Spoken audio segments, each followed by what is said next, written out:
প্রিয় উপস্থিতি, আমরা একটা জগতের মধ্যে ছিলাম। এই জগতের নাম আলমে আরোহা, রুহের জগৎ। এই রুহের জগতে আমরা কত বছর ছিলাম আমাদের জানা নাই। ওখানকার যিনি রব, নিয়ন্ত্রক, তিনি আমার আল্লাহ। রুহের জগতে আল্লাহ আমাদেরকে সেখানে রেখেছিলেন, কিন্তু রুহের জগতের কথা আমরা ভুলে গেছি। প্রশ্ন করতে পারেন ফরিদি হুজুর, রুহের জগতের কথা কেন ভুলবো? দুনিয়ার কথা তো মনে আছে, রুহের জগতের কথা কেন ভুলে যাব? এখন আমি যদি প্রশ্ন করি ভাই সাহেব, তাহলে আপনি বলে দেন মায়ের পেটের মধ্যেও তো ছিলেন, তাহলে মায়ের পেটের কথাটা আপনি একটু বলে দেন। তা আপনি বলবেন আমার মনে নাই। আপনার শৈশবকালেরটাই মনে নাই। কি কথা ঠিক কিনা? আচ্ছা, 10 বছর আগে কি আমাদের 100% এই আমাদের জীবনের স্মৃতি কি 100% মনে আছে? নাই, কিছু আছে, আর 95% হয়তো আপনি ভুলে গেছেন, 5% থাকতে পারে। 10 বছর আগেই ধরে আপনি কোথায় বাথরুম করছেন, কোন বাথরুমে করছেন, কোন সময় করছেন, কি খাইছেন, কোথায় ঘুরতে গেছেন, কত টাকা আর্ন করছেন, কোন দিকে গেছেন, এদিকে আপনার কিন্তু মনে নেই। আপনি যদি ছোটকালের কথাই ভুলে যান, তাহলে রুহের কথা কিভাবে মনে থাকবে? ওই রুহের জগতে আমরা ছিলাম, ও নিয়ন্ত্রক আমার আল্লাহ। রুহের জগতে আল্লাহ আমাদেরকে রাখলেন। যখন আল্লাহর ইচ্ছা হলো আপনাকে পৃথিবীতে পাঠাবেন, তখন আমার রব আপনার বাবা এবং মায়ের মাধ্যম দিয়ে দুনিয়াতে পাঠাইলেন। 120 দিন মায়ের রেহেমের ভিতরে আমাদের বডির স্ট্রাকচার আল্লাহ তৈরি করলেন। সর্বপ্রথম এই বডিটাকে আল্লাহ তৈরি করলেন পানি থেকে। আল্লাহ বললেন সর্বপ্রথম মানব জাতি সৃষ্টি হলো মাটি থেকে। আমার আল্লাহ বলেন ওয়াবাদা খালকাল ইনসানি মিন তিন, আমি মানব জাতির সৃষ্টির সূচনা করলাম মাটি থেকে। সুম্মা জাআলা নাসলাহু মিন সুলালাতিন মিন মাইন মাহিন। ছেলে দিলাম, মেয়ে দিলাম, ভাতিজা দিলাম, ভাগ্নি দিলাম, আত্মীয় দিলাম, ভাই দিলাম, বোন দিলাম, বাবা দিলাম, মা দিলাম, দাদা দাদি, নানা নানি, চাচা চাচি, ফুফা ফুফি, খালা খালু, খালাতো ভাই বোন, ভাগিনা টাগিনা, যত বংশ বিস্তার করলাম। মিন সুলালাতিন মিন মাইন মাহিন, মানব জাতির মানুষের শরীর থেকে নির্গত একটা বিশেষ পানি থেকে আমি আল্লাহ মানব জাতি সৃষ্টি করলাম, বংশ বিস্তার করলাম। একবার জোরে বলা যাবে আল্লাহু আকবার। তাহলে বলেন আমি কোথায় ছিলাম? মানব দেহের ভিতরে নির্যাস ছিলাম। পুরুষ এবং নারীর শরীরের ভিতরের একটা নির্যাস ছিলাম আমার বডির স্ট্রাকচার, কিন্তু মূল ইঞ্জিনটা ওখানে ছিল। হাজিরিন শুনে আজাদ, বরুড়ার মুসলমান মাইকের আওয়াজ যত দূরে যায়, এরপরে আমার আল্লাহ 40 দিন রিফাইন করলো ওই পানিটা মায়ের রেহেমের ভিতরে। 40 দিন পরে রক্তপিণ্ড হলো, আরো 40 দিন গোস্তখণ্ড হলো, আরো 40 দিন হাত পা চোখ কান নাক মাথা, মোটামুটি একটা স্ট্রাকচার আল্লাহ তৈরি করলেন। এরপরে আল্লাহ নবী বললেন 120 দিনের মাথায় আমার আল্লাহ জিব্রাইলের মাধ্যমে আপনার বডির মধ্যে আমার আল্লাহ রুহু ফুকায় দিলেন মায়ের পেটে। আসতে হয়ে গেল না, জোরে বলে। তখন আপনি মায়ের পেটের মধ্যে অস্তিত্ব পাইলেন, কেবলমাত্র লড়াচড়া হয়।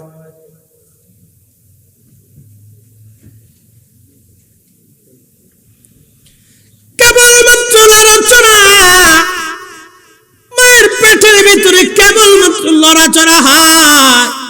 বরুড়াবাসী, কিছুই ছিলাম না, আল্লাহ আমাদেরকে অস্তিত্ব দিলেন, শক্তি দিলেন, মায়ের পেটের মধ্যে লড়াচড়া হয়, তখনই যখন আল্লাহ রুহু ফুকায় দেন দেহের ভিতরে, আবার যে আল্লাহ রুহু ফুকায় দিয়েছেন সে আল্লাহ কিন্তু রুহুটাকে নিয়ে চলে যাবেন, ঠিক কিনা?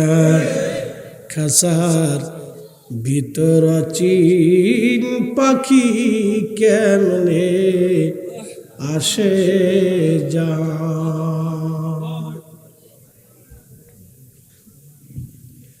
ও ধরতে পারলে মনোবেরি দিতাম পাখির পায়। ধরার কোনো সুযোগ নাই, হুকুমে আল্লাহ যিনি দিয়েছেন তিনি আবার আল্লাহ নিয়ে চলে যাবেন। যখন নিয়ে যাবে ডাক্তার বসে থাকবে, মা বসে থাকবে, ভাই বসে থাকবে, স্ত্রী থাকবে, সন্তান থাকবে, অথবা আপনি যদি সেনা প্রধান হন হাজার হাজার সৈন্যরা থাকবে।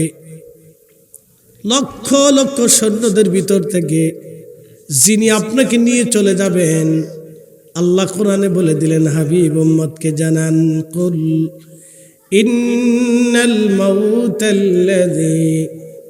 কষ্ট হইতেছে আপনাদের? শোনেন, আমার ওয়াজে কিন্তু ধৈর্য লাগে। আরে আমার ওয়াজ যারা শুনে তারা হলো পারফেক্ট লোক, আওলা জাওলা নাই। আমি নিজেও আওলা জাওলা বক্তা না, আমার শ্রোতাও আওলা জাওলা না। কথা মনে রাখবেন, আমার শ্রোতাও খুব একবার সুস্থ মস্তিষ্কের, আমিও সুস্থ মস্তিষ্কে ওয়াজ করি, আওলা জাওলা নাই। আমার শ্রোতাও আওলা জাওলা নেই, এই জন্য আমি আওলা জাওলা ওয়াজ করি না, শ্রোতাও আওলা জাওলা নাই। খুব মনোযোগ দিয়ে, আওলা জাওলা শ্রোতা বুঝছেন? জলটু ফলটু মন্টু সন্টু, কথা বুঝছেন নাই আপনারা? আওলা জাওলা নেই, এই জন্য আমারটা খুব ধীর স্থিরতার সাথে ধৈর্যের সাথে বসে বসে শুনতে হবে। যাহা বলবো শিখার মতো বলবো, বুঝার মতো বলবো, জানার মতো বলবো, না হলে শুধু মিলাদ পড়ে চলে যাবো। আমার কথা হলো এটা, যাহা বলবো জানার মতো, বুঝার মতো, শিখার মতো।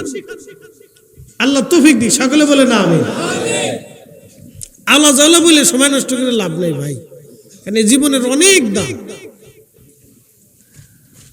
তো খুব মনোযোগ দিয়ে রব্বুল আলামিন ডাক দিয়ে বলেন, কুল ইন্নাল মাউতাল্লাযী তাফিরুনা মিনহু ফাইন্নাহু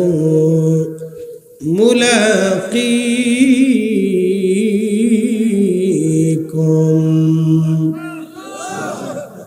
ও নবী, আমার উম্মতকে বলে দেন, মৃত্যু থেকে তারা পালায় পালায় পালায়।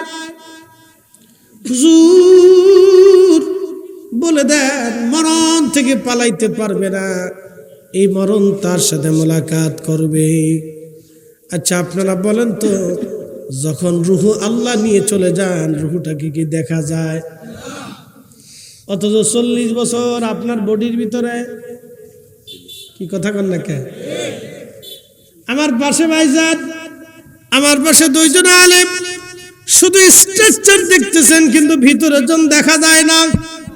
কি কথা কন না কে? ঠিক কিনা? শুধু স্ট্রাকচার দেখা যায়, বডি দেখা যায়। এটা টাটা কোম্পানি,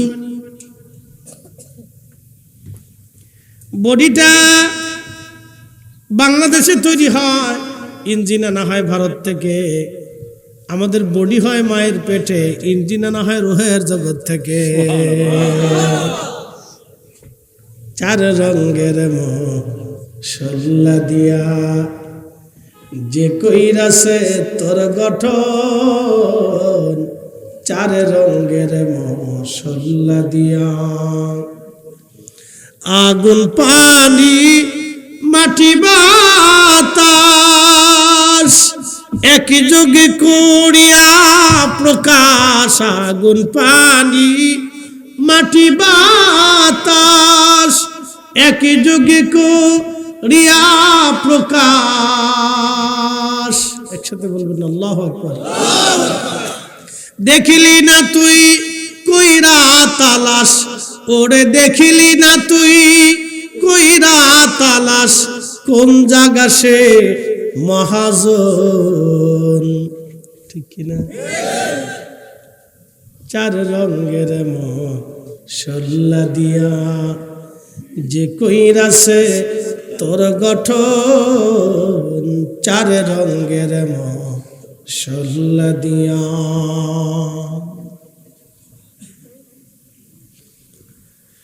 আজ পর্যন্ত রূহ দেখা গেল না, কিন্তু নিয়ে যখন যায়, নিয়ে চলে গেল, যিনি নিলেন তিনি মালাকুল মউত, তাকেও দেখা গেল না, ঠিক কিনা?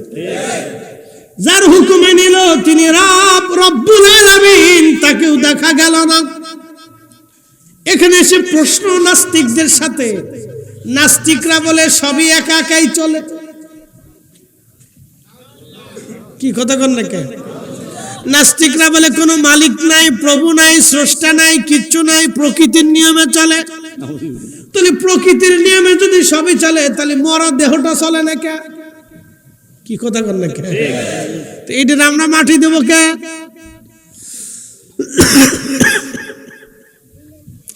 নাস্তিকরা কোথায় ভুলের মধ্যে আছে দেখে যান। নাস্তিকরা বলে সবই প্রকৃতির নিয়মে চলে। প্রকৃতির নিয়মে যদি সব চলে, তাহলে মানুষের মরা দেহটা চলে না কেন? বলে দিয়ে যা, মানুষের মরা দেহটা তাহলে চলে না কেন? আমার রব 1450 বছর আগে কোরআনে যা যা বলেছে তাই ঠিক, আমার রাসূল যা বলেছে তাই ঠিক। সাদাকাল্লাহুল মাওলানাল আযীম ওয়া সাদাকা রাসূলুহুন নবিয়ুল হাবিবুল কারীম। আল্লাহ সত্য বলে, নবী সত্য বলে, আল্লাহ সত্য বলে, নবী সত্য বলে। আল্লাহ সত্যবাদী, নবী সত্যবাদী, আল্লাহ সত্যবাদী, নবী সত্যবাদী। একবার জোরে বলা যাবে কি মারহাবা? মারহাবা। নারে তাকবীর, নারে রিসালাত, নারে গাউসিয়া, আহলে সুন্নাত ওয়াল জামাত, আল্লামা ফরিদি সাহেব। তুই আইসুত কে? তুমি আইসুত কে? লক্ষ্মীপুর তাই বলছ? আর হ্যাঁ ঠিক আছে, তাই বসো বসো। তুমি কি লক্ষ্মীপুরে থাও না বট গাছের মাথায় থাও? কই থাও? মুরিদ কোন জায়গা? কেবল করে উজানি, এখনকার জনপুরি। এরপরে কবা যে কোন পুরি আল্লাহ জানে, শেষে কবা কেরামত পুরি। তুমি দিন ইসলাম, তাই ঠিক আছে। তাহলে চুপচাপ বসে থাকতে হবে। হ্যাঁ, দিন ইসলাম কথা কয় না, দিন ইসলাম বসে থাকতে হবে। তো খুব মনোযোগ দিয়ে, একই মানুষ আমাদের জন্য পরীক্ষা। প্রশ্ন করতে পারেন ফরিদি হুজুর, ওরে আল্লাহ কেন এইভাবে করলো? আমি তার জবাব দিব, আল্লাহ যে রব, আল্লাহ যে সর্বশ্রেষ্ঠ শক্তির মালিক, তার বাস্তব প্রমাণ সেই। ইচ্ছা করলে আমাদের যে কাউকে ওর মতো বানিয়ে দিতে পারে, এনি টাইম, এনি সময়, যে কোনো মুহূর্তে, এক সেকেন্ডের ভিতরে।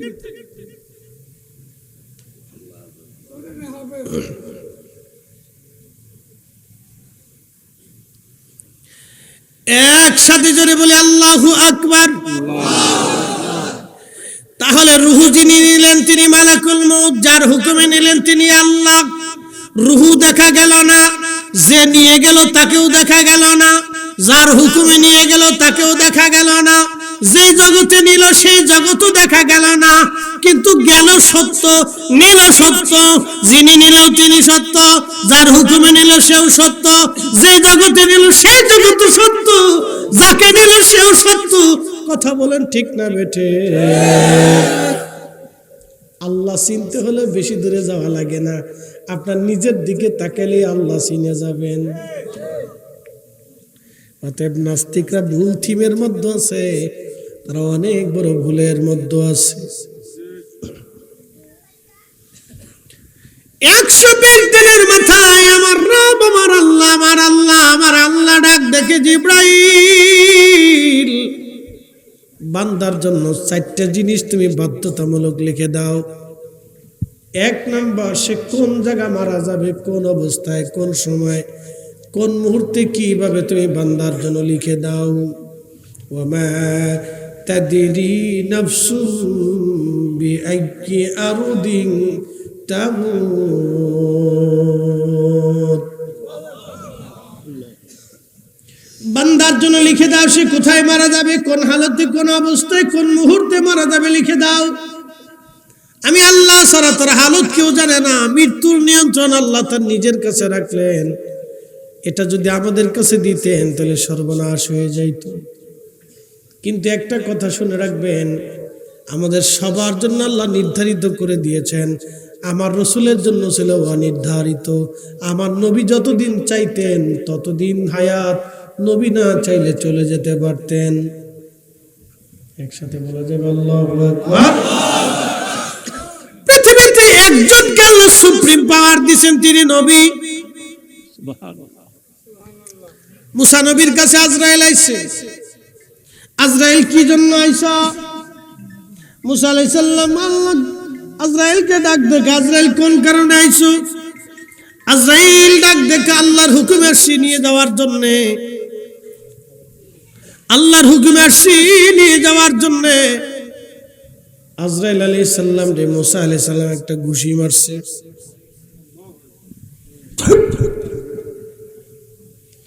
এমন এক ঘুষি মারছে চোখের কোনায় চোখ বেরিয়ে গেছে গা।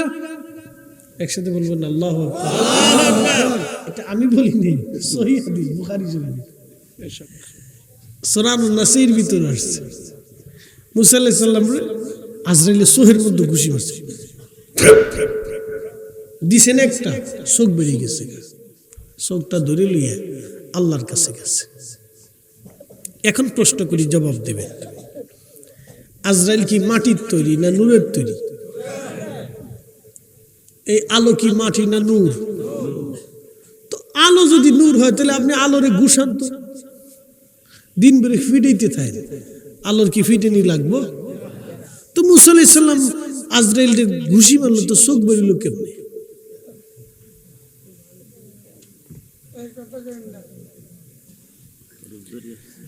হযরত মুসা নবী আজরাইলকে ঘুষি মারলো, চোখ বের হলো কেমনে? হযরত আজরাইল মানুষের সুরত নিয়ে আসছিলেন, চোখ বেরিয়ে গেল। যখন সুরত নিয়ে আসছে তখন মানবীয় গুণাবলী, তা না হলে চোখ বের হওয়ার তো কথা না, চোখ বের করে ফেললেন। মুসা নবীর ঘুষিতে যদি আজরাইলের চোখ বের হয়, নূরের তৈরি ফেরেশতার চোখ যদি বের হয়, তাহলে আপনারাই বুঝে নেন আমার নবী মানুষ, কিন্তু নূরের তৈরি মানুষ। এখন কাউরে মানাইতে পারি, কেউ মানে না। আমরা আহলে সুন্নাত ওয়াল জামাতের বিশ্বাস, আল্লাহর নবী নূর নূর নূর কদ জাআকুম মিনাল্লাহি নূর।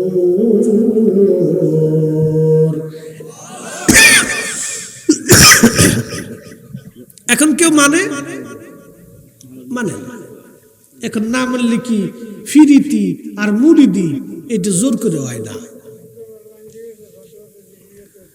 ফিরিতি মুরিদি জোর করা হয় না। কেউ মানলে মানুক, না মানলে না মানুক। হ্যাঁ নবীর উম্মত, খুব মনোযোগ দিবেন। আজরাইলকে ঘুষি মারছে, চোখ বেড়ে গেল। আজরাইল আল্লাহর কাছে যা বললেন, রাব্বি কার কাছে পাঠাইলা? খুব জালালি আমার ঘুষি মারছে, চোখ আমার বেড়ে গেছে। আল্লাহ ডাক দিলেন, আজরাইল তুমি আবার মুসা নবীর কাছে যাও, যায় বলবা গরুর উপরে হাত দিতে, হাতের নিচে যত পশম হয়, যত পশম হবে সব পশম তুল্য, এক একটা পশমের বিনিময়ে এক বছর করে আমি আল্লাহ তাআলা হায়াত দিব। আজরাইল আলাইহিস সালাম এসে বলেন, মুসা গো, গরুর পিঠের উপরে আপনি হাত দেন, যতগুলি পশম আসবে, এই পশম এক একটা পশমের বিনিময়ে এক বছরের হায়াত হবে। মুসা আলাইহিস সালাম ডাক দিয়ে বলতে, আজরাইল তারপরে কি? বলে তারপরেও মৃত্যু। আজরাইল আলাইহিস সালাম কি মুসা আলাইহিস সালাম বলেন, আজরাইল যেহেতু এত বছর পরে মৃত্যু হবেই, তাহলে আর থাকার দরকার নাই, আমি চলে যাব। আজরাইল চলে গেলে হযরত ইব্রাহিম খলিলুল্লাহর কাছে সালাম দেয়া বলতে, হুজুর আল্লাহ পাঠাইছে নিয়ে যাওয়ার জন্য, আপনার জান কবজ করব।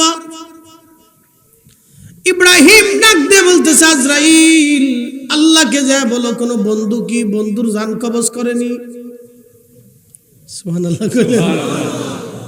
ফেস লাগাইছিল, যাই কো আমি স্যার আর তো খলিল নেই, আমি তো তার খলিল, তো খলিল কি খলিলের জান কবজ করে? বন্ধু কি বন্ধুরে মারে নাকি? যাই কো একসাথে কইবেন আল্লাহু আকবার।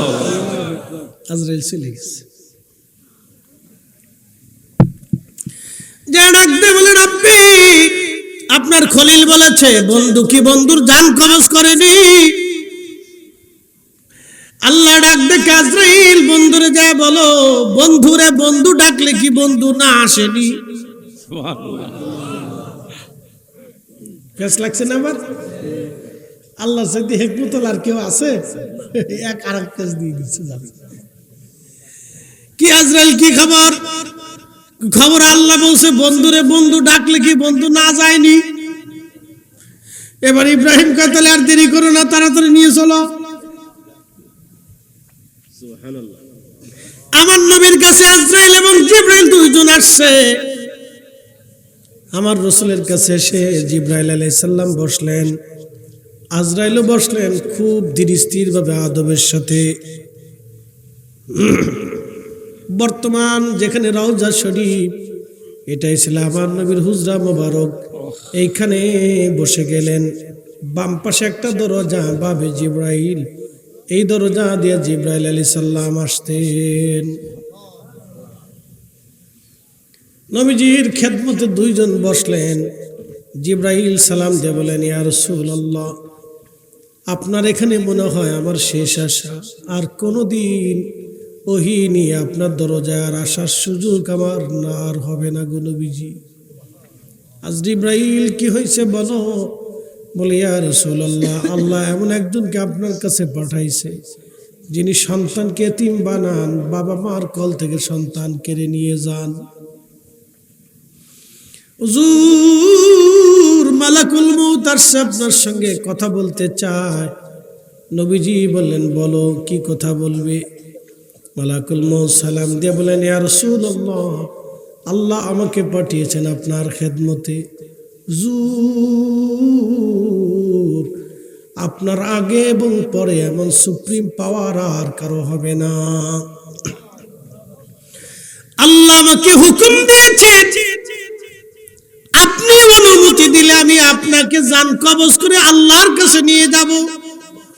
আর অনুমতি যদি না দেন, আপনাকে রেখে আমি চলে যাব। আপনার যতদিন মন চায় আপনি ততদিন দুনিয়াতে থাকবেন, উম্মতের মাঝে ততদিন আপনি থাকবেন। একবার জোরে বলা যাবে কি, ইয়া রাসূলুল্লাহ। ওয়ালা ইউআখিরাল্লাহু নাফসান ইযা জাআ আজালুহা। আল্লাহু আকবার। আল্লাহ বলেন, সময় শেষ, আর থাকার সুযোগ নাই, এক সেকেন্ড দেরি হবে না।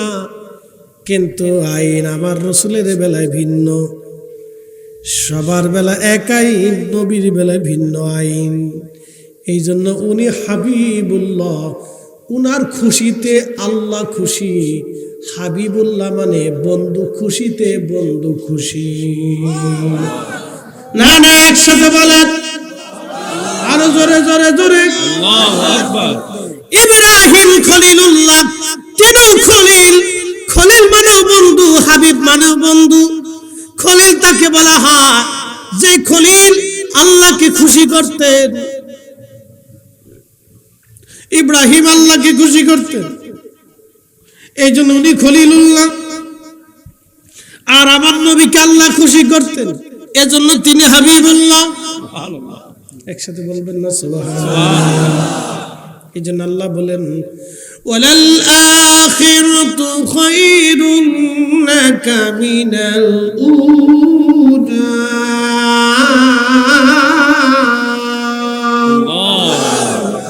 এরপরে আল্লাহ আবার বলতেছেন ولسوف يؤتيك ربك فترضى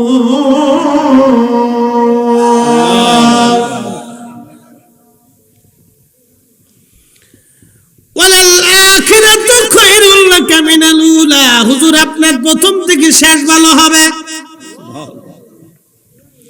প্রথম থেকে শেষ উত্তম আর আপনাকে বলতেছি নবী ওয়াচিরি আমি আপনাকে খুশি করব এত খুশি আপনি যা চাবেন আমি তাই দেব আপনি যা বলবেন আমি আল্লাহ তাই করব ফেরেশতা সাহাবীরা এসে বলেন হুজুর এই আয়াত দিয়ে আল্লাহ কি বুঝাইতে চাইছে আমার নবী ডাক দিয়ে বললেন সাহাবীরা রে এই আয়াত দিয়ে আল্লাহ বুঝাইতে চায় আমি কিয়ামতের ময়দানে যা চাবো আল্লাহ তাই দিবে বলে হুজুর আপনি কি চাবেন বলে সাহাবীরা তোমরা চিন্তা মুক্ত থাকো কিয়ামতের ময়দানে আমি নবী আমার একটা উম্মত জাহান্নামে থাকা অবস্থায় আমি নবী জান্নাতে যাব না খুশি হব না জোরে বলেন মারহাবা শ্রেষ্ঠ নবী দিলাম রে তোরি নিতে রোজা সরে ঠিক কি না শ্রেষ্ঠ নবী দিলাম রে তোরি নিতে রোজা সরে পথ না ভুলি তাই তো দিলে পাক কুরআনের বাণী খোদা তোমার মেহেরবানি সুন্দর ফল মিঠা নদীর পানি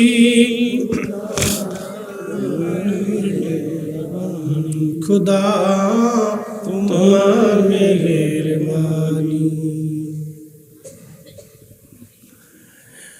জিবরাইলের দিকে নবীজি তাকায় বলেন জিবরাইল হুকুম কি রকম বলে হ্যাঁ ইয়া রাসূলুল্লাহ আল্লাহর বিধান এরকম আজরাইল আপনার কাছে আসছে আপনি অনুমতি দিলে দান কবজ হবে আপনাকে সম্মানের সাথে নিয়ে যাওয়া হবে আর অনুমতি যদি না দেন আজরাইল ফিরে চলে যাবে আপনার যতদিন মন চায় ততদিন আপনি উম্মতের মাঝে থাকবেন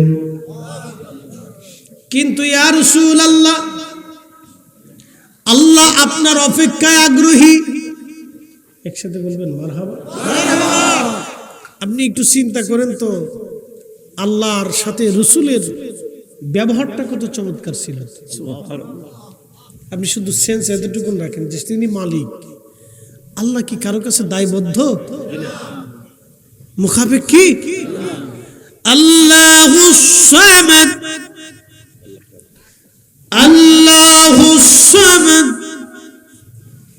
আল্লাহ মুখাফিকহীন ওয়া মুখাফিকি তিনি কারো কাছে মুখাফিকি না সব সৃষ্টি তিনার কাছে মুখাফিকি দেখেন আমার রাসূলের সঙ্গে আমার আল্লাহ কত চমৎকার চমৎকার ব্যবহার করে আল্লাহ আপনার অপেক্ষায় আগ্রহী হয়ে আছে এই কথা বলার পরে জিবরাইল আলাইহিস সালামকে আবার নবীজি ডাক দিয়ে বললেন জিবরাইল যেহেতু আমার মাসুক আমার আল্লাহ আমার মালিক আমার জন্য অপেক্ষায় আগ্রহী হয়ে আছে তাহলে আর আমি থাকবো না রে জিবরাইল আমাকে এখনই নিয়ে চলো আমি আর পৃথিবীতে এক মুহূর্ত থাকতে চাই না জোরে বলা যাবে কি মারহাবা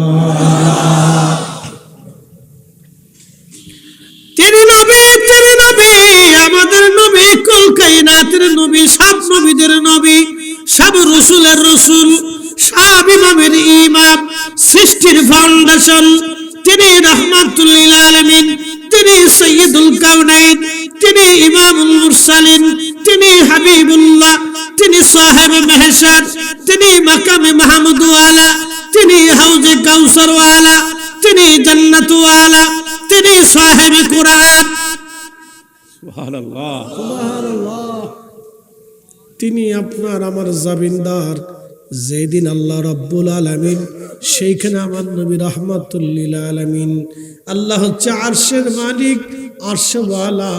আমার নবী হলো মাকামে মাহমুদ ওয়ালা। আল্লাহ মালিক ইয়াউমিদ্দিন, আমাদের নবী শাফিউল মুজনিবিন। একবার জোরে বলা যাবে কি আল্লাহু আকবার? বুঝতে কি কোনো অসুবিধা? আর একটু সময় দেওয়া যাবে ইনশাল্লাহ? দোয়া করে যাওয়া যাবে তো? দেখেন, দেখতে দেখতে পুরো 1 ঘন্টা আমার তকরির হয়ে গেছে। আর 15-20 মিনিট একটু অপেক্ষা করেন, কথাটা বলে দিয়ে যাই। 4টে জিনিস মা রুহে, দেহের ভিতরে যখন আমাদের রুহ আসে, 4টে জিনিস লেখে। 1 নম্বর মৃত্যু। কোন দিন, কোন জায়গা, কোন অবস্থায় হবে আমরা কেউ জানি না। 2 নম্বর রিজিক। 2 নম্বর কি? রিজিক। রিজিক। শুনে যান, 2 নম্বর রিজিক। কি পরিমাণে রিজিক আপনি খাবেন, আল্লাহর সিদ্ধান্তের বাহিরে একটা দানা খাবারও আপনি বেশি খেতে পারবেন না। এই কথাটা মনে রাখবেন। আল্লাহর সিদ্ধান্তের বাহিরে একটা দানা খেজুর খাবারও আপনি বেশি খেতে পারবেন না। এটার নাম রিজিক। কুরআন আল্লাহ বলেন, ওয়া তারজুকু মান তাশাউ বিগাইরি হিসাব।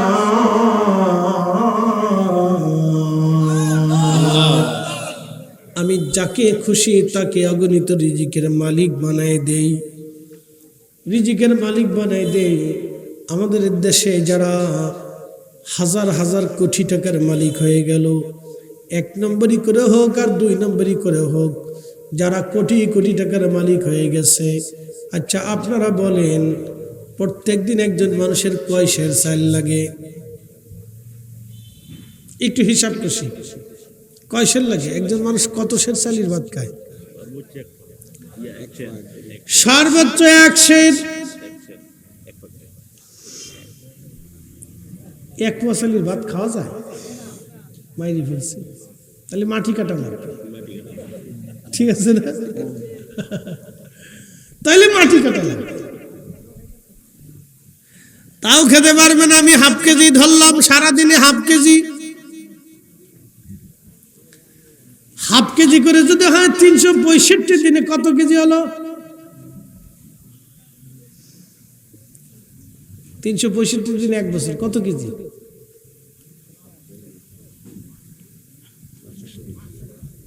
185 কেজি। 185 কেজি তো কয় মন হলো? 2 মণ 5 কেজি। 2 মণ না, 4.5 মণ। 4.5 মণই ধরলাম তো। বছরে যদি 4.5 মণ হয়, তাহলে 60 বছরে কত মণ?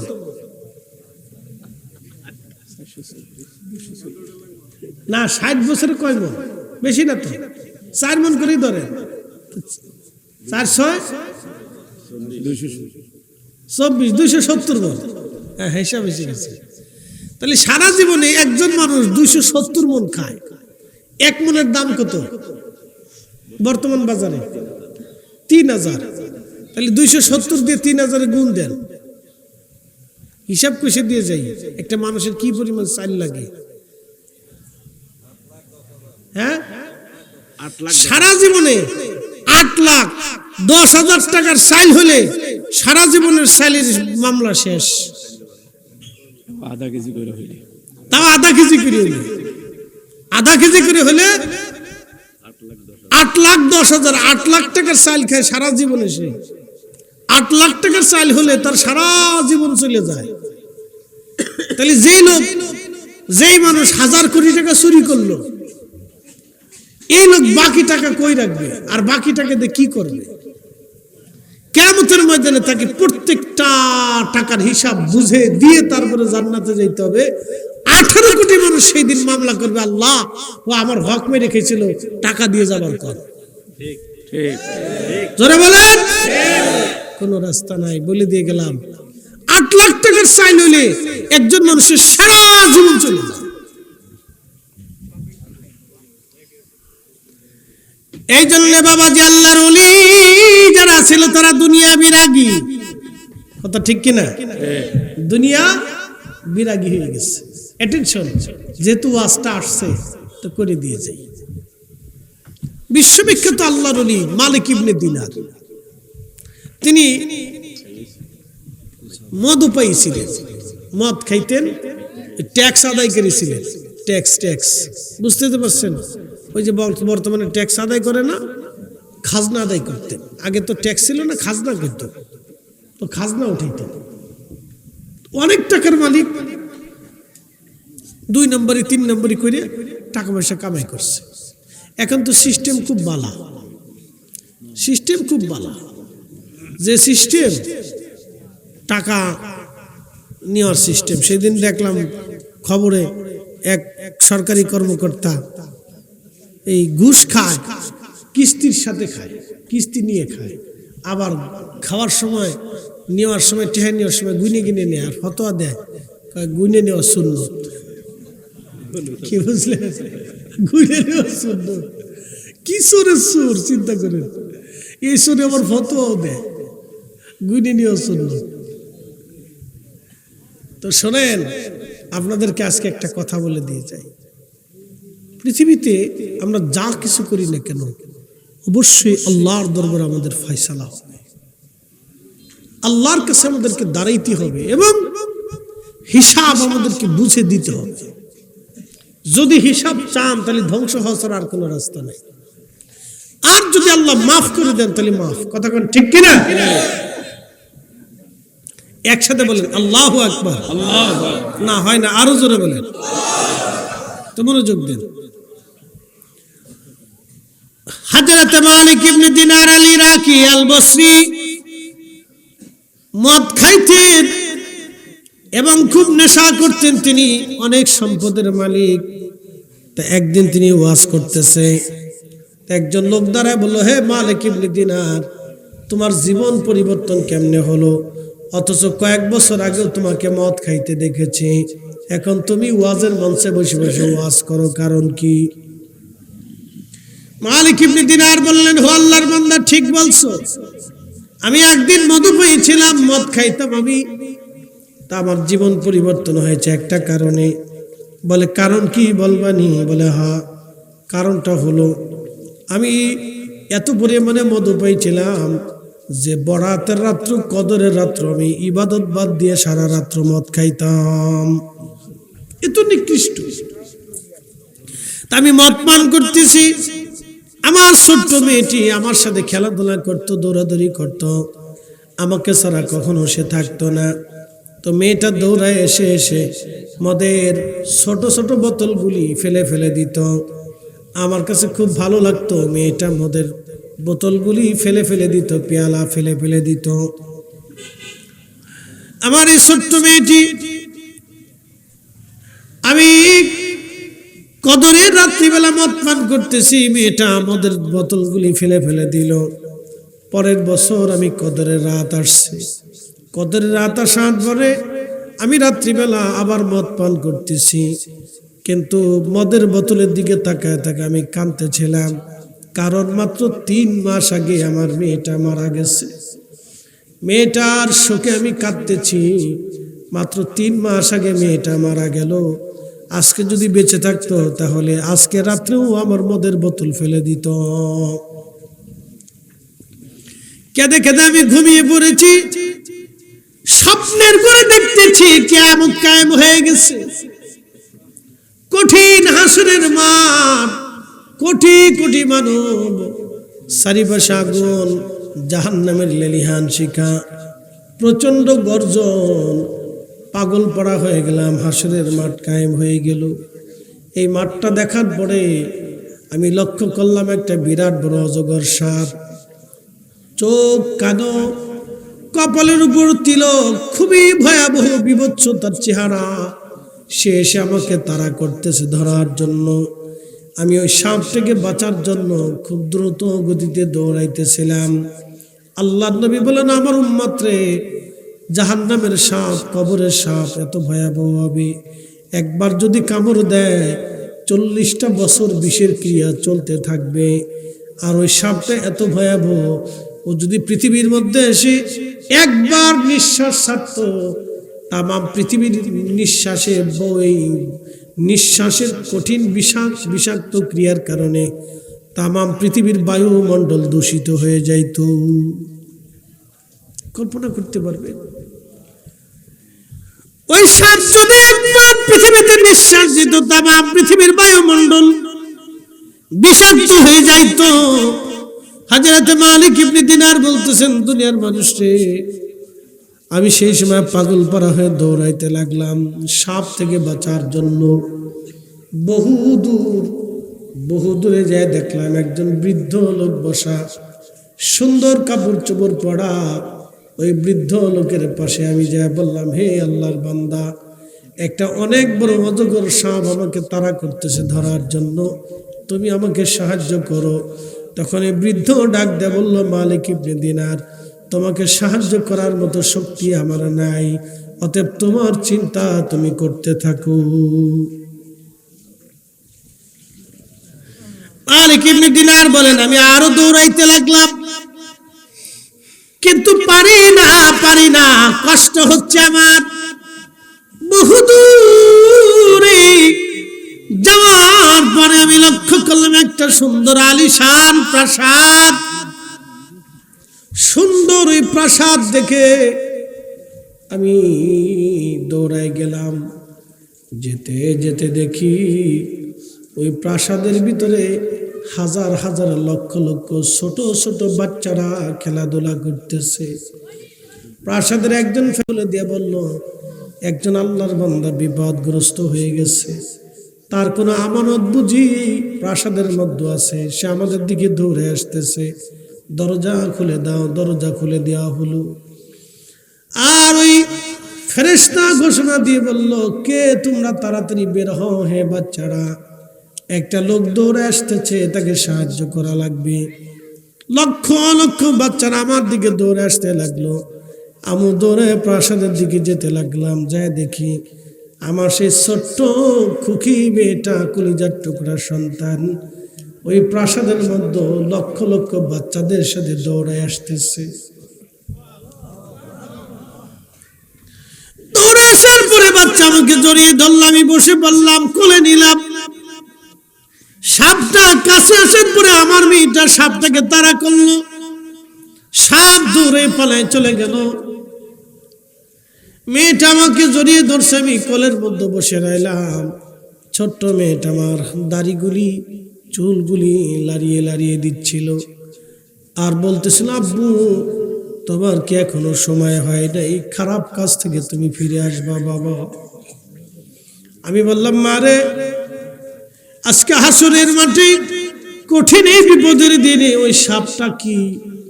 মেয়েটা আমাকে ডাক দিয়ে বলল, আব্বা জান, এই সাপটা হলো আপনার গুনাহ, আপনি পৃথিবীতে অন্যায় করেছেন, গুনার কাজ করেছেন, এই সাপটা হলো গুনাহ। আব্বা জান, আপনি অনেক গুনাহ করার কারণে আমার আল্লাহ এই গুনাহটাকে, অপরাধটাকে সর্প আকৃতি দিয়ে আপনাকে শাস্তি দেওয়ার জন্য আজকে তাড়া করতেছিল। যদি ধরতে পারতো বাবা, পৃথিবীতে ফিরে যাওয়ার আর কোনো সুযোগ ছিল না। বলে, মা, ওই বৃদ্ধ লোকটাকে মেয়েটি ডাক দে বলতেছে, আব্বু, ওই বৃদ্ধ লোকটা হচ্ছে তোমার নেক আমল, তুমি যারে বুড়া বানায় রাখছো, বৃদ্ধ বানায় রাখছো, তোমার তো নেক আমল শক্ত না, এই জন্য লোকটা বৃদ্ধ। আজকে তুমি তার কাছে গেছো, কিন্তু কোনো সাহায্য তোমারে করতে পারে নাই রে বাবা। বলতেছে, মা, এই প্রাসাদ কিসের? বলে, এটা জান্নাত। এই প্রাসাদে কারা থাকে? বলে, আব্বা, ছোট ছোট কালে, শিশুকালে যে মার কোল খালি করে, বাবার কোল খালি করে যে বাচ্চারা ফিরে আসে, আল্লাহর ডাকে সারা দিয়ে চলে আসে, তাদেরকে আমার আল্লাহ এই জান্নাতের মধ্যে রেখে দেয়। আব্বা জান, কিয়ামতের ময়দানে ছোট ছোট বাচ্চারা বাবা মাকে সুপারিশ করে জান্নাতে নিয়ে চলে যাবে। একসাথে জোরে বলেন আল্লাহু আকবার। মালিক ইবনে দিনার বলতেছিলেন, মা, তুমি প্রাসাদের মধ্যে কি করো? বলে আব্বা জান আমাকে ইন্তেকাল করার পরে আমার আল্লাহ আমাকে এইখানে দিয়ে দিছেন। আব্বা আমি যদি আজ ইন্তেকাল না করতাম তাহলে পৃথিবীতে আপনি আর কখনো ফিরে যেতে পারতেন না, ওই সর্পের কবলে আপনাকে রেখে দেওয়া হতো। আব্বা জান এখনো কি সময় হয় নাই আপনার মেয়েটা দুনিয়ার থেকে চলে আসার কারণে আজকের কঠিন বিপদ থেকে আল্লাহ আপনাকে বাঁচাই দিয়েছে। আব্বা জান এখনো কি সময় হয়নি আপনি আল্লাহর দিকে ফিরে যাবেন? এখনো কি সময় হয়নি আপনি নামাজে আসবেন? এখনো কি সময় হয় না আপনি জিকির আসবেন? বাবা এখনো কি সময় হয়নি আপনি ইবাদতে আসবেন? এখনো কি সময় হয় না আপনি আল্লাহর ফিকিরে বসবেন? বাবা তওবা করে নেন, ভালো হয়ে যান। আব্বা জান আপনি আর মদ খাবেন না, আপনি আর অন্যায় করবেন না, আল্লাহ থেকে জুদা হবেন না। মেয়েটার এই কথা শোনার পরে মালিক ইবনে দিনারের ঘুম ভেঙে গেল। ঘুম ভেঙে যাওয়ার পরে উনি গোসল করলেন, ওযু করলেন, পাকসাব হইয়া নামাজ পড়িয়া সেজদার মধ্যে পড়ে কাঁদার কর, রাব্বি আমি আর জীবনে কোনোদিন খারাপ কাজ করব না। বলে আল্লাহর বান্দা ওই স্বপ্নটা দেখার পরে আমি সমস্ত দুনিয়াবি কাজ ছেড়ে দিয়েছি, আমি সব সম্পদ আল্লাহর রাস্তায় দান করে দিয়ে দিনহীন আল্লাহর মুসাফির হয়ে আমি রাস্তায় বের হয়ে গেছি। এখন আল্লাহ খাওয়াইলে খাই, না হইলে না খেয়ে থাকি। আল্লাহ পাওয়ার জন্য রাস্তায় বের হয়েছি। আমি মালিক ইবনে দিনার দুনিয়া ছেড়ে দিয়েছি, কারণ ওই আখিরাতের নেকের পাল্লা ভারী করতে হবে। সেই জন্য আমি মালিক ইবনে দিনার পরিশ্রম করে যাচ্ছি। আল্লাহর বান্দা তুমি ঠিক দেখেছ, 2 বছর আগে মদ পাইছিলাম, এখন আমি তওবা করে আল্লাহ রাস্তায় ভালো হয়ে গেছি। একবার জোরে বলা যাবে আল্লাহু আকবার। ইন্নাল্লাযীনা আমানু ওয়া কানু ইয়াত্তাকুনা লাহুমুল বুশরা ফিল হায়াতিদ দুনিয়া ওয়া ফিল আখিরাহ। আল্লাহ বলেন নিশ্চয় যারা আমল করবে, ঈমান আনবে এবং নেক আমল করবে, মুত্তাকি হবে, আমার আল্লাহ ডাক দিয়ে বলতেছেন লাহুমুল বুশরা ফিল হায়াতিদ দুনিয়া ওয়া ফিল আখিরাহ। দুনিয়াতেও তাদের জন্য সুসংবাদ, আখিরাতেও তাদের জন্য সুসংবাদ। জিন্দেগি তোর যাইরে ফাঁকি দিয়া রে সোনার আদম, জিন্দেগি তোর যায় ফাঁকি দিয়া। ও আদাবুরি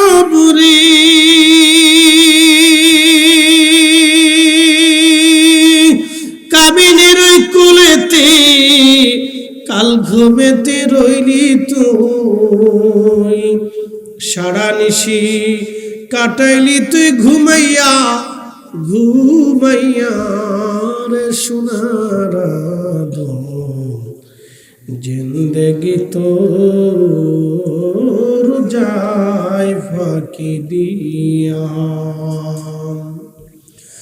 ও আদম রে পাগ ধরিয়া গেছে দাড়ি, দন্ত বাসে গোটা চারি, সমন জারি গিয়াছে করিয়ারে সোনার আদম, জিন্দেগি তো যায় ফাঁকি দিয়া।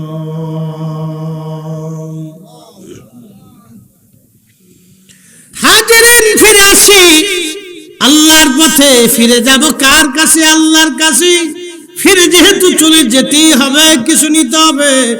আম জাম কলা কাঁঠাল মিষ্টি দই সোনা দানা টাকা পয়সা, এইগুলি কিছুই নিয়ে যাওয়ার কোনো সুযোগ আমাদের হাতে নাই। নিতে হবে 2টা জিনিস, 1 নম্বর ঈমান, 2 নম্বর আমল। 1 নম্বর ঈমান, 2 নম্বর আমল। 1 নম্বর ঈমান, 2 নম্বর আমল।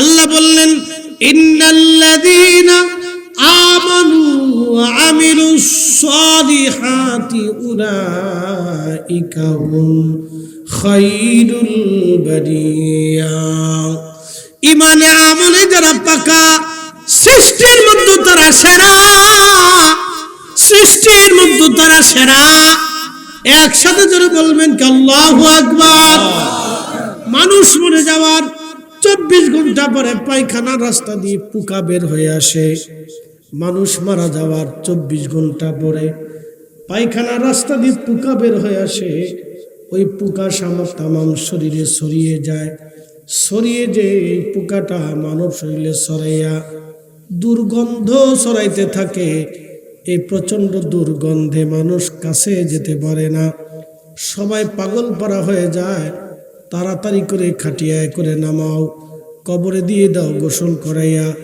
যত তাড়াতাড়ি সম্ভব আপনাকে আমাকে কবরে নামাবে 24 ঘন্টায় মানুষের শরীর পচে যায় না মূলত 24 ঘন্টার ভিতরে পায়খানা রাস্তা দিয়ে পোকা বের হয়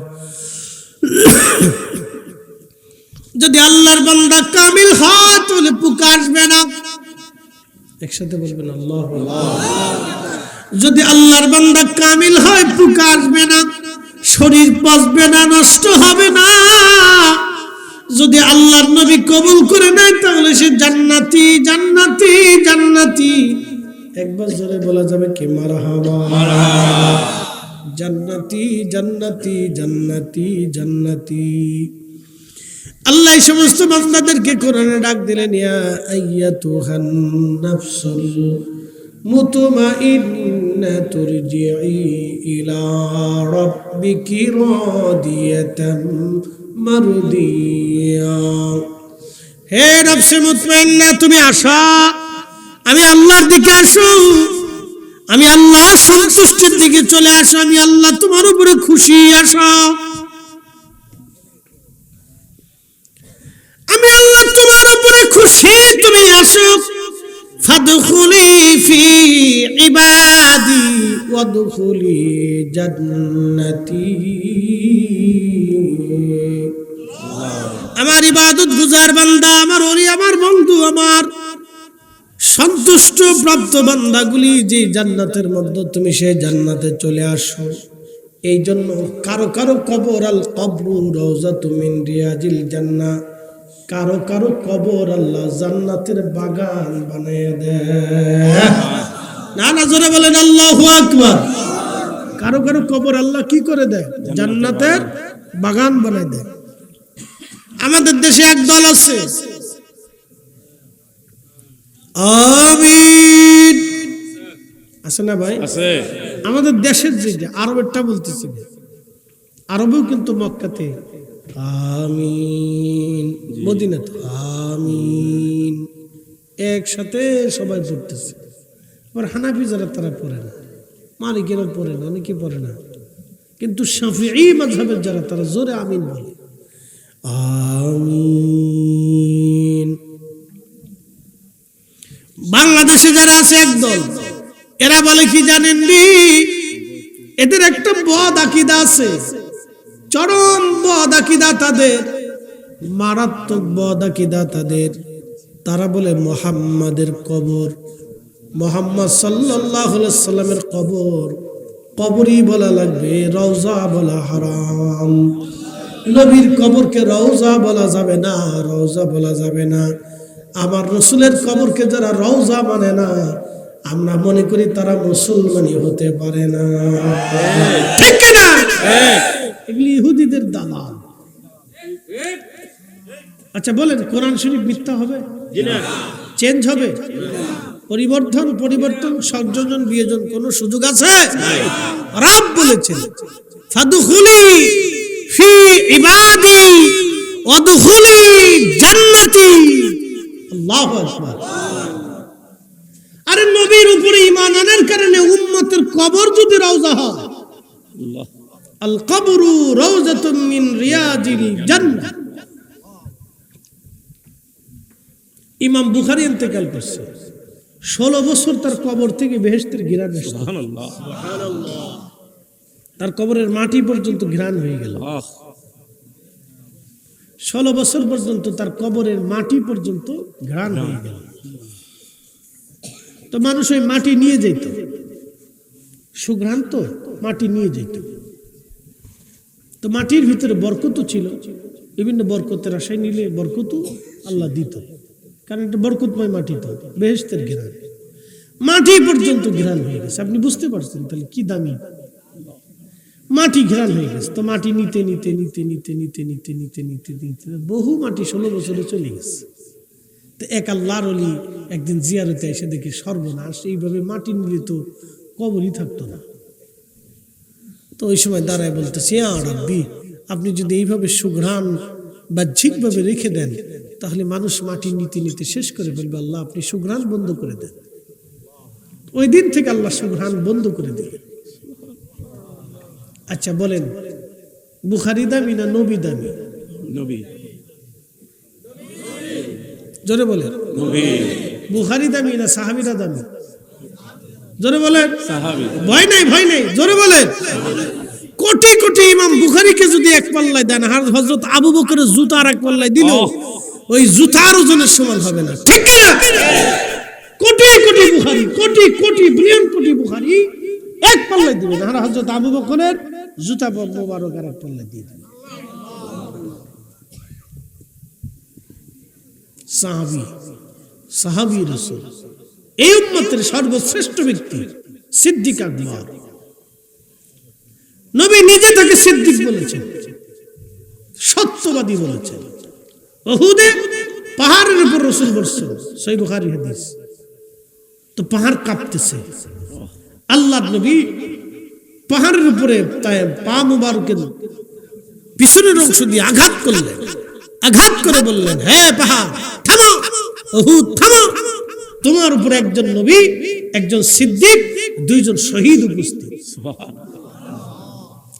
আল্লাহর নবী নিজে, আবু বকর, ওমর, উসমান, মারহাবা বলবেন না? ওমরও শহীদ হইছে, উসমানও শহীদ হইছে। হযরত আবু বকর সিদ্দিক, তোমার উপরে একজন নবী, নবী মানে আমার নবী, আর একজন সিদ্দিক, আর একজন, দুইজন শহীদ। রাসূল যা বলছেন তাই ঠিক, দুইজন শহীদ হয়ে গেল, একজন সিদ্দিক রয়ে গেল। কোটি কোটি বুখারী এক পাল্লায় দিলে, ওনাদের জুতা মোবারকের এক পাল্লায় দিলে জুতার ওজনের সমান হবে না। কিন্তু ইমাম বুখারীর কবরকে আল্লাহ রওজা বানায় দিল। আর ইমাম বুখারী নবীর হাদিসের খেদমত করার জন্য যদি তার কবর থেকে আল্লাহ রওজা বানায় দেয়, তাহলে যার হাদিসের খেদমত করলো তার কবর কি পরিমাণে দামি হতে পারে। রওজা রওজা রওজা যারা মানবে না তারা সব কয়টা বেআকিদা, তারা সব কয়টাই নাফরমান। কথা বলেন ঠিক কিনা? ওই যে বলছিলাম অনেক ধর্ম আছে, ধর্মের বিশ্বাস আছে, মনে আছে না আপনাদের? এবারে বিশ্বাসে চলে যাই।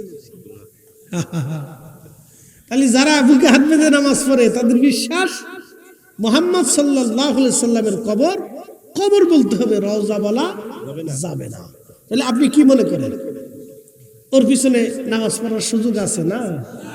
যতদূর পারেন পড়বেন, অসুবিধা নাই, বিরাট নেকের কাজ হবে, বহুত ফায়দা হবে, চিন্তার কোনো কারণ নেই, বহুত ফায়দা হবে, পড়তে থাকবে।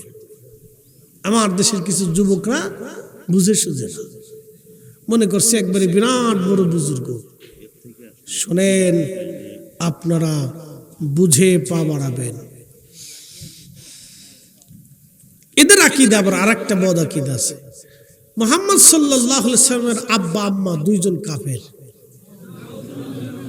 যেটা বলেন তারা জাহান্নামী, নাউযুবিল্লাহ। খালি কাফের বানায় নাই, জাহান্নামেও পাঠাই দিচ্ছে। কি ভাবতেছেন আপনারা? আমরা বললে বলবে যে সব বেদাতি। কি কয়? বেদাতি। মাজার পূজারি, কবর পূজারি বেদাতি। ওরা দিনের কি বুঝে, ধর্মের কি বুঝে, আমরা ধর্মকর্ম বুঝি না, সব ওনরা বুঝে। ওনরা বুঝতে বুঝতে শেষ পর্যন্ত নবীর আব্বা আম্মারে জাহান্নামে পাঠাইছে। নাউযুবিল্লাহ। এরপরে কারে পাঠাইবো আল্লাহই জানে। কি কথা ঠিক কি না? বুঝতে বুঝতে কোন পর্যন্ত গেছে। আজাজিলও যেটা চিন্তা করে নাই, শয়তান আজাজিলও এত বড় চিন্তা করে নাই কোনোদিন। আজাজিল জানে যে আল্লাহর দপ্তরে বিয়াদবি করছি, ওখান থেকে আল্লাহ দুনিয়া ফাটাইছে। এখন যদি রসুলের দরবারে করি তাহলে পিঠের চামড়া থাকবে না। কি কথা বল না কেন?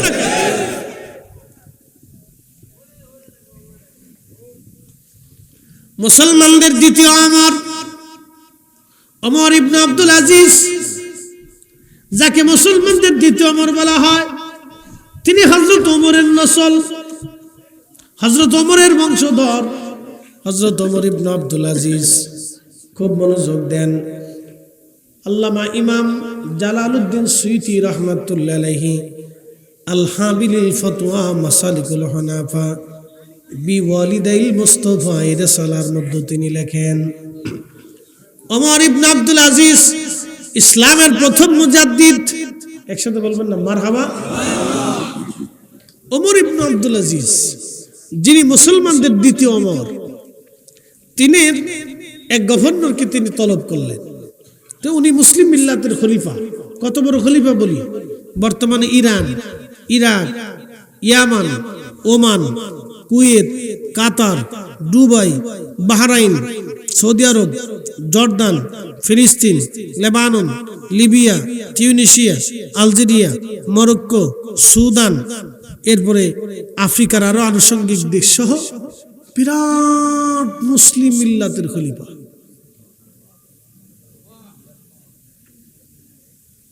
বাংলাদেশের 400-500 দেশের সমান একটা দেশের খলিফা। তো ওনার কাছে এক গভর্নর আসছে, তলব করলেন। গভর্নরকে জিজ্ঞেস করলেন, গভর্নর, মুসলমানদের একটা গুরুত্বপূর্ণ পদে তুমি একজন কাফেরকে কি করে দায়িত্ব দাও? মানে ওই গভর্নর মুসলমানদের একটা গুরুত্বপূর্ণ পদ, ধরেন গোয়েন্দা ডিভিশনের এক পদে একজন কাফেরকে দায়িত্ব দিচ্ছে। আপনি তো বুঝতেই পারতেছেন, তখন মুসলিম মিল্লাতের এত বড় একটা গুরুত্বপূর্ণ পদে একজন কাফের দায়িত্ব পেলে সে দায়িত্ব কিভাবে পালন করবে?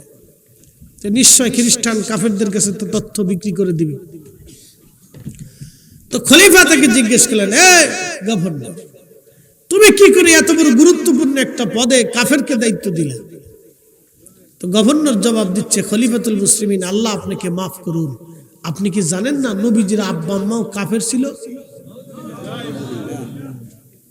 কি বুঝতে পারছেন আপনারা? ওই প্রেতাত্মা এখনো পৃথিবীতে আছে। কথা বল না কেন?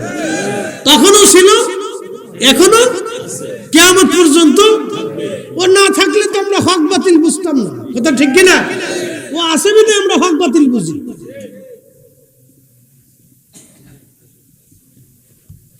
তখন ওমর ইবনে আব্দুল আজিজ রাহিমাহুল্লাহ তিনি পেরেশান হয়ে গেলেন। শুধু একটা শব্দ করলেন, কি বললি? তোর জিভ যদি কেটে ফেলতাম, তোর হাত যদি কেটে ফেলতাম, তোর পা যদি কেটে ফেলতাম। কি বললি? তোর হাত যদি কাটতাম, পা যদি কাটতাম, জিভ যদি কাটতাম। দুরহানা ফরমান, মুসলমানের কোন গভর্নরি পদে তোকে রাখাই যাবে না। একসাথে বলা যাবে না আল্লাহু আকবার। তাহলে আপনি কি বুঝতেছেন? যদি ওমর ইবনে আব্দুল আজিজ আজকে পৃথিবীতে বেঁচে থাকতো, তাহলে এরকম বহু মৌলবীর জিহ্বা চলে যেত। তাদের বিশ্বাস দেখছেন আপনি? এটা বিশ্বাস, এটা নাম কি? এই বিশ্বাসের উপরে তারা এখনো সালাত আদায় করে। রাসূলের আব্বা আম্মাকে জাহান্নামে পাঠায় তারা এখনো আল্লাহকে সিজদা দেয়। কত হাজার বছর সিজদা হবে বলেন তো? আচ্ছা আপনারা বলেন, আপনারা যদি আমার বাবাকে গালি দিয়ে, আমার আব্বারে গালি দিয়ে, আপনারা আমার সামনে এসে বলেন, হুজুর আপনার ওয়াজ খুব মজা লাগে, কি কথা কন না কেন? হুজুর আপনার ওয়াজ খুব মজা লাগে, কিন্তু আপনি এসে আমার আব্বারে দুটো গালি দিয়ে বললেন, হুজুর এই যে আতরটা দিলেন নেন, কেমন হবে বলেন? গরু মাইরে জুতা দান নাকি না? হ্যাঁ, গরু মাইরে জুতা দান। হ্যাঁ হ্যাঁ, ওরা ভাবতেছে আমরা খুব বুজুর্গ, অনেক নেকের কাজ করে ফেলছি, অনেক নেকের কাজ করছি, বিরাট পাক্কা মুসলমান আমরা। ও নিজের ইমান নষ্ট করতেছে, আরো 10 জনের ইমান নষ্ট করতেছে। কথা বলেন ঠিক কিনা? এই সমস্ত বাতিল থেকে আমাদেরকে অনেক দূরে থাকতে হবে। আগুন থেকে যেভাবে দূরে থাকতে হয়, এই সমস্ত বাতিল থেকে আমাদেরকে দূরে থাকতে হবে, ঠিক কিনা বলেন?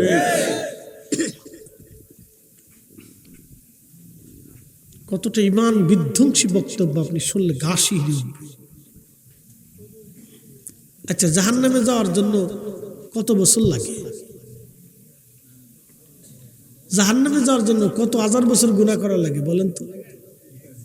একটা কথা যথেষ্ট, মুহাম্মদ সাল্লাল্লাহু আলাইহি সাল্লামকে মানি না, আল্লাহ রসুলকে মানি না, শেষ। জাহান্নাম কি আর, জান্নাত কি আর আছে? কথা কন না কেন, আছে? আমাদের দেশে আরেক দল আছে আহলে কোরআন, আমরা কোরআন মানি কিন্তু আল্লাহ রসুলের হাদিস মানি না। নাউযুবিল্লাহ। যারা রসুল মানে না তারা কি আর মুসলমান থাকে? ইয়া আইয়ুহাল্লাযীনা আমানু আমিনু আমানু আমিনু, ইয়া আইয়ুহাল্লাযীনা আমানু আমিনু বিল্লাহি ওয়া রাসূলি। হে ঈমানদার, আমি আল্লাহ মানার পরে আমার রসুল মানো। ইমানদার ইমান আনো, ইমানদার ইমান আনো আমি আল্লাহর উপরে, ইমান আনো আমার রসুলের উপরে। আমি আল্লাহর উপরে যেমনে ইমান আনবা আমার রসুলের উপরে অমনে ইমান আনবা। আল্লাহু আকবার। নবী না মানলে ইমান আছে, হাদিস অস্বীকার করলে আর মুসলমান থাকে? কিন্তু বেচারা খুব জিকিরে ফিকিরে ইবাদত আছে, দাড়িও লম্বা, সেজদার জায়গা চিহ্ন কালা হয়ে গেছে, বাপ রে বাপ, পাক্কা ইমানদার। নামাজও খুব ঢক মতো পড়তেছে, হাদিস মানে না, নবীর হাদিস মানে না, আমার রসুলের জবানের কথা যারা মানে না আমরা তাদেরকে মুসলমান মনে করতে পারি না। হাত উঁচু করে বলেন ঠিক না ঠিক? খ্রিস্টানদের আকীদা হচ্ছে, বিশ্বাস হচ্ছে আল্লাহ আছে। কি আছে? আল্লাহর বউ আছে। কি মনে হয় আপনাদের কাছে? আবার ফুলাফানু হয়েছে। নাউযুবিল্লাহ। তাদের বক্তব্য আল্লাহর স্ত্রী আছে, তাহলে স্ত্রীর সাথে আল্লাহ মিলন করছে। নাউযুবিল্লাহ। মিলন করার পরে তার আবার পেটে অন্তঃসত্ত্বাও হয়েছে, আবার বাচ্চাও হয়েছে। তারপরে তারা কাকে বলে জানেন? হযরত ঈসা আলাইহিস সালামের মা মারিয়ামকে আল্লাহর স্ত্রী হিসেবে মানে, নাউযুবিল্লাহ। আর ঈসা আলাইহিস সালামকে আল্লাহর ছেলে হিসেবে মানে। তখনই আল্লাহ বলে দিলেন, লাম ইয়ালিদ ওয়া লাম ইউলাদ ওয়া লাম ইয়াকুন লাহু কুফুয়ান আহাদ। আল্লাহু আকবার। লাম ইয়ালিদ ওয়া লাম ইউলাদ ওয়া লাম ইয়াকুন লাহু কুফুয়ান আহাদ। জুর, আপনি বলে দেন আমি আল্লাহ জন্ম নেই না, জন্ম দেই না, আমি আল্লাহর স্ত্রী নাই, সন্তান নাই, পুত্র নাই, কারণ আমি আল্লাহ নিজে স্রষ্টা। আচ্ছা, যিনি সৃষ্টি করেন তার আবার বউ লাগবে কে? কি কথা কান না কেন? যৌবন সৃষ্টি করছে কে? পেটে সন্তান আসবে, এই সব পদ্ধতি সৃষ্টি কে করছে? একটা নির্দিষ্ট টাইম আসবে, জরায়ু হবে, তারপরে আরো কত পদ্ধতি আছে, আছে না? সন্তান আসবে, ব্যথা করবে, সাথে আরো রক্ত আসবে, আরো কত কিছু মহিলাদের যে সংক্রান্তগুলি থাকে এগুলো তো আমরা অত কিছু জানি না। তো ডাক্তাররা, গাইনি ডাক্তাররা ভালো করে বুঝবে। তো নারী সংক্রান্ত যে কাজগুলি আছে আল্লাহ তো এগুলি নিজে সৃষ্টি করছেন, তার আবার ফুলার দরকার কি? তার আবার মিলনের দরকার কি? তো নিজেই ওই যৌবন আল্লাহ নিজেই সৃষ্টি করছে, তার আবার ওটার দরকার কি? নিজে তো স্রষ্টা, স্রষ্টার আবার বউয়ের দরকার কি? ফুলাফানের দরকার কি? সব মানুষই তো তার সৃষ্টি, সব মাখলুকই তার সৃষ্টি। ঠিক আছে, ঠিক আছে নাকি না? এই হচ্ছে কিছু ভ্রান্ত আকীদা। আমাদের দেশে আর এক দল আকীদা আছে, যারা বুকে হাত বেঁধে নামাজ পড়ে, তাদের আর একটা বিশ্বাস আছে। শোনেন, বিশ্বাস হলো সবচেয়ে বড় জিনিস, বলে দিয়ে যাই। তাদের একটা বিশ্বাস আছে, বলে কি বিশ্বাস? তারা বিশ্বাস করে আল্লাহ নিরাকার, আল্লাহ আকার। আর আহলে সুন্নাত ওয়াল জামাতের বিশ্বাস হচ্ছে আল্লাহ নিরাকার। একসাথে বলবেন আল্লাহু আকবার। আচ্ছা আপনাদেরকে বলি, আল্লাহর এই পৃথিবীতে যাহা কিছু আছে, আকাশ দৈর্ঘ্যপ্রস্থ আছে না নাই? নক্ষত্র দৈর্ঘ্যপ্রস্থ আছে না নাই? আছে। তারও কিন্তু দৈর্ঘ্যপ্রস্থ আছে, সীমানা আছে, জায়গা দখল করে আছে। বাতাস, যদিও এটা দেখা যায় না, কিন্তু বাতাস এটাকে ধরা যায় কিনা? ওজন আছে কিনা? আছে। বাতাসেরও ওজন আছে। এই যে আলো, এই আলোটা দেখা যায় কিনা? দেখা যায়। এই আলো দেখা যায়, এই আলোর একটা গতি আছে। বলেন এই আলোর গতি সৃষ্টি করছে কে? 1 সেকেন্ডে 1,86,000 মাইল দূরে এই আলো চলে যায়। এই আলোর গতি যিনি সৃষ্টি করছেন তিনি কে? আল্লাহ। তাহলে আল্লাহ গতি থেকে মুক্ত, গতি থেকে মুক্ত। তো খুব মনোযোগ দিয়ে, এই যে আমার হাতে আপনি একটা পেয়ালা দেখেন, এটা দৈর্ঘ্যপ্রস্থ আছে কিনা? ব্যাসার্ধ গোলাম মেরা কাদিবানি এই গৌনবী যে কাঙ্গালে দেখা দিবানি। আল্লাহ আল্লাহ আল্লাহ আল্লাহ আপনাকে দেখিবার মনে চাই গৌনবী যে গোলামের দেখা দিবানি। আল্লাহ আল্লাহ আল্লাহ আল্লাহ আল্লাহ আল্লাহ আল্লাহ আল্লাহ আল্লাহ আল্লাহ। মনের যত পশুগণ ভক্তি করতই দুই চরণ। মনের যত পশুগণ ভক্তি করতই দুই চরণ। মেঘমালা ছায়া দিত গাওয়া আই গহনবী যে কোন সাধনে পাগিব তোমায়। আল্লাহ আল্লাহ আল্লাহ আল্লাহ আল্লাহ আল্লাহ আল্লাহ আল্লাহ আল্লাহ মেরে দেখা দিবানি ই গহনবী যে কোন সাধনে পাগিব তোমায়। আল্লাহ আল্লাহ আল্লাহ আল্লাহ আল্লাহ আল্লাহ আল্লাহ উঠেন মরুর দেশে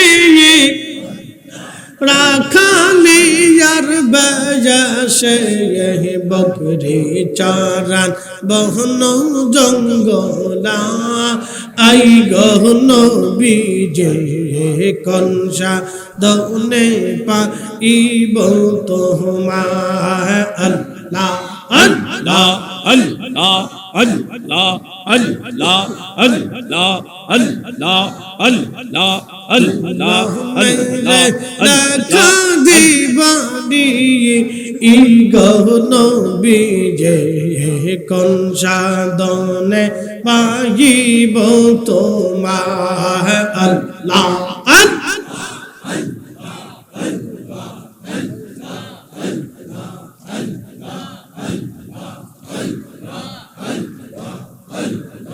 Allah Allah Allah Allah Allah Allah Allah Allah এই শাহমস্ত মুঝে জায়া দেখা হযরত খাদিজা জীবন যৌবন সপিল আপনা এই গহনবী যে কোন সাধনে পাইব তোমায়। Allah Allah Allah Allah Allah Allah Allah Allah Allah মেরে দেখা দিবানি ই গহনবী যে কাঙ্গালে দেখা দিবেন নে। আল্লাহ আল্লাহ Allah Allah Allah আল্লাহ আল্লাহ আল্লাহ আল্লাহ আল্লাহ আল্লাহ সাহলাঙ্গ আমার দুরুদ সাহলাঙ্গ আমার কইও নবী মুস্তাফা তোমরা যদি যাও গো মদিনা আল্লাহ আল্লাহ আল্লাহ আল্লাহ আল্লাহ আল্লাহ আল্লাহ আল্লাহ ওই মদিনা শরীফের মাঝে নূরের একটি খাম্বাজা সে গো সেই খাম্বাতে হেলান দিয়া সেই খাম্বাতে হেলান দিয়া খুদবা দিতেন মুস্তাফা তোমরা যদি যাও গো মদিনা আল্লাহ আল্লাহ সালাতুম সালাম গো আমার দুরুদ সালাম গো আমার কইও নবী মুস্তাফা তোমরা যদি যাও গো মদিনা আল্লাহ আল্লাহ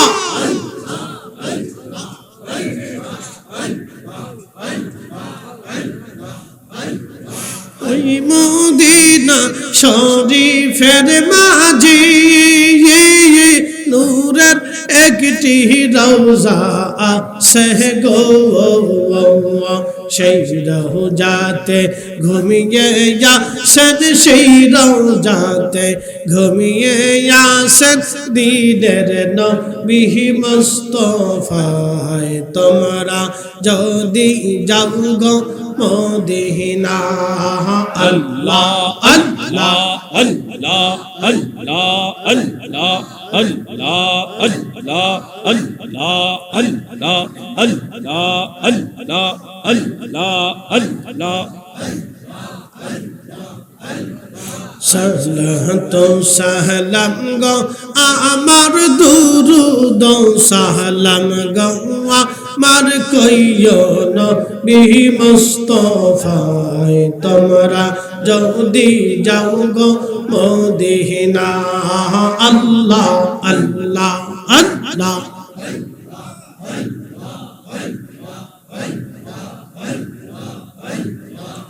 আপনি মিলাদ করে দিন